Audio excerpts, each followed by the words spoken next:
Hey everyone, here we are in the third day of the invasion of Ukraine, and I'm finding myself watching what's going on as the US sanctions and EU sanctions, and the EU's considering kicking Russia out of SWIFT. And, you know, it has occurred to me that whatever happens with Ukraine militarily, with NATO, uh, in terms of changing its deployments and you know expanding to Sweden or Finland or not, if whatever, a lot of that's going to happen, maybe, but yes, stuff's going to happen. An adjunct of all of this is, I think, going to be a sustained effort by the U.S. and EU to economically influence Russia, which is a lame way of saying I think we have a new economic war on our hands. And it's been, you know, as I was working on my blog post on this, where I must be much more succinct. Nevertheless, it's a new economic war already in progress, right? Because this thing kicked off back in 2014 with the annexation of the Crimea, and the shooting, the Malaysian airliner being shot down, and the sanctioning that followed, and then Russia's reactions to that. And there's a article from CNN that kind of, I'm starting out, as I'm shifting my focus to this. They talked about Russia, Fortress Russia, and well, Chris Riley, talks about the moves that Russia's already made, and I was like, and I kind of look at in my mental mirror and go, Dave, you're an old Cold Warrior who wrote a dissertation on sanctioning and who, uh, you know, did IPE for 20 years, so this just landed in your wheelhouse. So I guess I'm not going to do the research on Belt Road Initiative like I was planning to do. I think this is where I'm landing. And as I I'm now at this medium, think out loud, right? So um, the things that I think we're going to have. I think it's fair to say, hey, the shift here economically is going to be huge. We are going to see large nations, large, and with significant portions of the global economy, marketplace in there, uh, using you know their leverage on a target. Russia is, hello, target Russia. You're the target in the language when we talked about sanctioning. They're going to get sanctioned. They're going to have things, but the sanctioning now, normal sanctioning is either you're trying to coerce somebody, it's a technical term, to do something, right? Or deter them from doing something with a threat of sanctioning. And so it's very focused around that action, trying to get you not to do it. Or when it's a past action, you might be punishing someone for it. Hey, you can't get away with this. And there, it doesn't, whatever we want to call a war, and that's very problematic, and I do not want to get hung up on the term. There's a difference between looking at individual acts and then saying, all right, we're not just going to hang this on you because of this bad act. We're coming at you, right? We are now looking to impede your economy, to limit your military capability, right? So we're going to have attrition sanctions, and those, we're seeing that was a big part of the Cold War. Although, we'll get to why it's different in a second, but than that, but also, it's having an impact. We're trying to emasculate you, if we want to use that term, probably a better one. That's probably too gendered.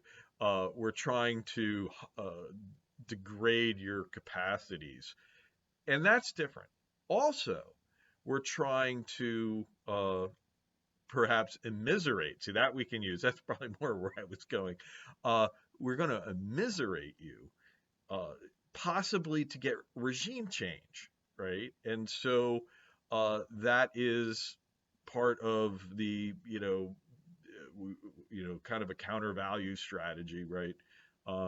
And if we use the language of strategic bombing, but really, this is the point: is the sanctioning is being used kind of the way you use that stuff in order to have an impact on the country, to either limit its capability, to inflict pain on it, to compel it to surrender, to stop doing whatever it's doing.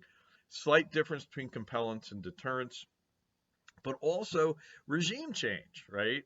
Are you trying to undermine the regime? And that is often, if that ain't a war, I don't know what it is, when you're trying to topple the regime through these measures. Now, the thing is, it's all through economics, not bombs and missiles, right? But a lot of the underlying strategic logic is the same. I mean, when I did my dissertation on sanctions, the model I used to model sanctioning was Bob Powell's uh, escalation model for nuclear crisis bargaining. And people said, isn't that weird? I'm like, well, I mean, the scale of the threatened pain is way different, and that became an important point. But the underlying strategic logic is not. It's the same game, different stakes. So that is a the what I'm getting at here, right? That we're now moving into something that's a different type of attempt at economic influence. Right? It doesn't, war maybe, it's an economic war. So I think that's, and again, I don't want to get hung up on it, on the war thing, but we are seeing a sustained economic effort, and there are a few things about this. One, it's a global economy. The Cold War, we had two separate economies, right? And you had Comecon, which was the commie. uh, Remember that term? We used to talk about communists. I mean, good old days, right? My drill sergeant said, "Well, you're all just a bunch of really great commie killers, aren't you?" And I was like, "Wow, that take even in the '80s, it's like, oh, that's kind of retro." But the point is, back in the Cold War, we had two separate economies. And now in this world, we have a very different situation where Russia is part of the global economy, or it has been part of the global economy. Certainly, it's part of a very important, it's a major supplier of energy, which is a big part, So yes, it's part of the global economy. I might be snickering that, like, well, the U.S. and EU may be trying to cut it out of the global economy, which could be something to think about as a strategy, and what it means. But that's very different. And China, a potential ally of Russia, is going to be, is absolutely part of that. And I've always said this is a big thing when you envision when it was a Cold War with China that is looking forward to. It's like, hey, look, they're wrapped up in the global economy in a way that the Soviet Union and China back in that time were not, and the Comecon nations were not in that economy. And so the thing is that I don't want to get hung up on this term, but if it's an economic war, it's a global one. In that, now I'm not calling it a world war. Right? When we called World War II or One a world war, it was because all the nations in the world were involved in it. Now that view was very biased because no, not all the nations in the world were involved in it. But the other problem is, well, they sort of were, because you had a really effed up view of what nations were, in that so many parts of the world were being, in one way or another subjugated by colonialism. Or in the case of China, who was not part of World War I, was very much part of World War II, but was in World War I. It was a nation, but it was. And in fact, they had to have the rise of the nationalists. They had to rise up to be a nation to be part of World War II. But that's very problematic, right? Saying that back then, 100 million, a few hundred million people, it was 500 million around World War II, weren't a nation, right? The point is that in the day, it was the major powers. Global means everyone's involved, right? And the impacts are felt globally, right? So this is something about the nature of economic activities, economic coercion and sanctioning. It's something I found, when you sanction a nation, it's not just a matter of how much your trade is versus their trade, or how much trade you have, or how big your economy is versus theirs. That's the kind of bilateral ratio thinking that goes into conventional warfare. When you're in economic terms, when you're sanctioning, when you're trying to use market pressures on people, there's you and there's them and there's the rest of the world, right? So if you're selling me stuff and I stop buying it, right? The question is, can you find, as the target, can you say, all right, you're not going to buy my exports, let me find someone else who will. And if there's enough customers in the rest of the world to buy your stuff, then they buy it. And I, who am not buying your stuff, go buy the stuff that those folks would. I find others. And my thing is, are there other people in the world that I could buy it from? And there is, a result of sanctioning is often that trade patterns just shift, and nothing really happens. And the point is, the rest of the world is involved. And so the military has a saying that the enemy has a vote on the battlefield. Well, in economic conflict, the rest of the world has a freaking huge vote, right? And so the rest of the world has a vote. And the rest of the world, by the way, is participating in the pain and gain, right? Because if, in fact, our trade is so big, and maybe it's because I amass a coalition, right, of people, and so it's all the people who are buying from you, and clearly, if they're not going to buy your, maybe that volume is such that, you're cut off from so many people, you can't possibly sell, the remainder, right? That's the rest of the world. Well, it's kind of the remainder, the people who aren't in the sanction. Maybe there aren't enough consumers in that group to buy what you're selling, right? Or at the volume you're selling. Well, now you get hurt. But guess what? They get hurt because for them, for the buyers, the price goes up. For the seller, the target, you have to drop your price or sell less of it. The rest of the world, guess who's buying it cheap? The rest of the world. So actually, the rest of the world can actually benefit from successful sanctions. And so just that little dynamic right there, which was part of my dissertation, tells you the rest of the world, there are no sidelines. Okay, everybody's on the playing field, right? It's kind of like spectators at the Tour de France or on the road, right? Although, but these guys, everybody's there. Everyone is on the field and is either sometimes benefiting, and even if they're not doing anything, just sitting there, business is normal. It's a global economy, so global, there will be global impacts of it, and the other actors and their market influence, they matter. So China does something, doesn't do something, it matters, right? The old thing, if you, I just am thinking, suddenly I believe, was it the Ramones? If you decide not to choose, you still made a choice. Well, which is obviously other people have said that, but that comes up, right? No sidelines, inaction is action. That sounds a lot more erudite.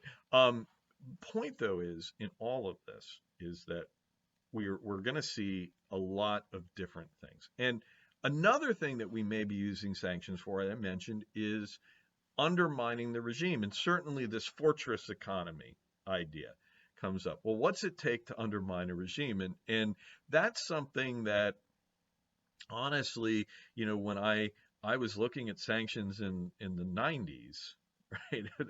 Yes, I'm old. But it really got my interest largely because of the war with Iraq, the first Gulf War. And there was a lot of discussion, will sanctions work? And I looked at, I was looking at it then. I in a lot of ways lost interest in sanctioning because it seemed like sanctioning became less of a, it happened, but also my dissertation suggested that sanctions tend not to be effective, that it's very difficult to have them be effective, as in terms of getting somebody to do something, right? Of compelling an action, coercing an action. And but on these other things, right, like regime change, well, how does that work? I don't know, and there wasn't a handle on it. Today we have a better handle on this type of thing through selectorate theory. And it's something that if you've ever heard me talk about anything, it's just always there, man. It's like WD-40, right? You pull it down, or a crescent wrench, right? It's very helpful for understanding things, and I think it's going to have a lot of insights into, hey, this idea of fortress Russia, that Russia has taken actions to make itself immune to sanctioning, or to at least be resistant to it, and that's good. I mean, that also counts against the impacts, the attrition, impacts, the diminution of diminishing capabilities, right? What I believe Pape would call denial. I think he might use that. He has a term for denying capacity.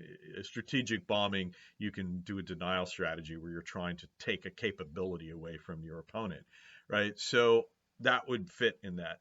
But also this idea of, hey, regime change.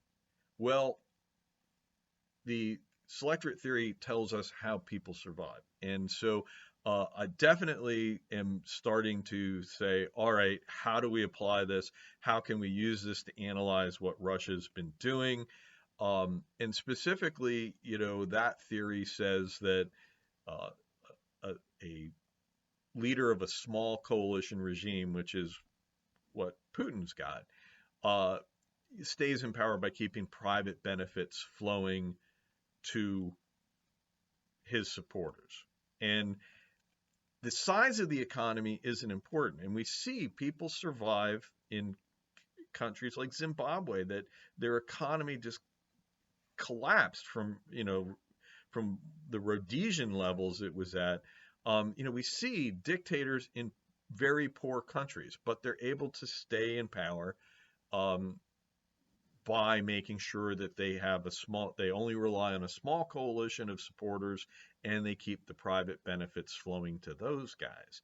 And so that type of thing, when we look at Putin, there's this question of, hey, as you're reacting to sanctions, how have you uh, guided your reactions to do things that might not just prevent the impact of the sanctions, but direct the impacts and possibly strengthen your position, right? If you have fewer oligarchs that you depend on, that could be a good thing, right? Threatening the oligarchs' wealth might be a way to spook some of your core supporters, but also if, there's this question of, hey, if having greater control over the economy, if you're able to say, oh, there's a national crisis, and oh, we have less access to markets, so we have to produce things domestically. Well, guess what? We can give monopoly. And if you're producing things domestically, giving monopolies and state support to certain industries, you're picking winners. Private benefits to supporters, right? So this is the way I think the analysis needs to go. And I'm going to be doing more of that, but this is the direction I'm heading, and I'm kind of laying it out now. as a very long video, I admit, but these are the things, and I really think we're on, uh, you know, it's hard to imagine that we aren't on the verge of a sustained economic effort against that's going to have an impact, and that this isn't, it's hard to imagine this going away. It's also hard to imagine China staying on the sidelines. And in fact, they aren't. They've already agreed to buy Russian wheat, right? China is playing rest of the world in that mode, and so they are going to absorb a lot of Russian wheat, and that's a major export from Russia.